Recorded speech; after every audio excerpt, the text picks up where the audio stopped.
Sajak Sunda, Garut Selatan.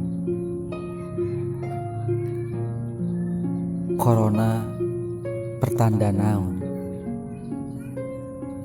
Ya Allah, sadayana aya dina panangan Anjeun. Sanaos atos ngusahakeun sakuatna, misteri dibalik kajantenan henteu bisa dipikan nyaho. Dokter sareng ahli kesehatan parantos ngeluh. Cobi ngaleungitkeun corona unggal waktos, tapi saurna henteu kenging wae carana. Malah eta corona masih wae sumping sareng seneng nyusahkeunana. Tapi sakumaha manusia, urang parantos ngusahakeun kumagunakeun cara naon bae. Duh Gusti, kunaon corona teh teu hayang ingkah wae.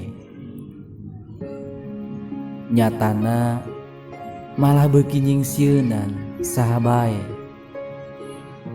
Aranjeunna sapertos manuk ababil anu nyerang Abraha.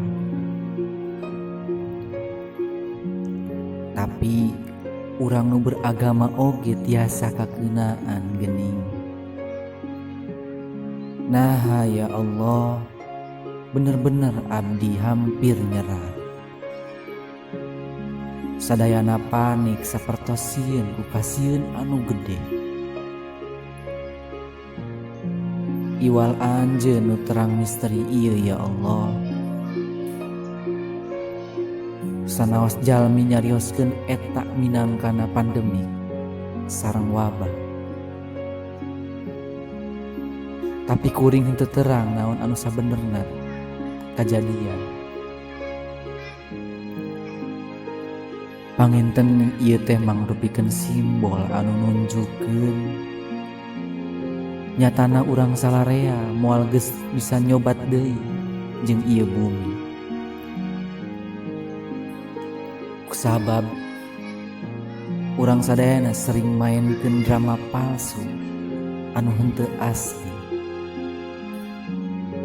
Ya Allah, abdi nyuhun pangapunten. Sagala kasalahan sareng kahilapan anu henteu kaetang deui.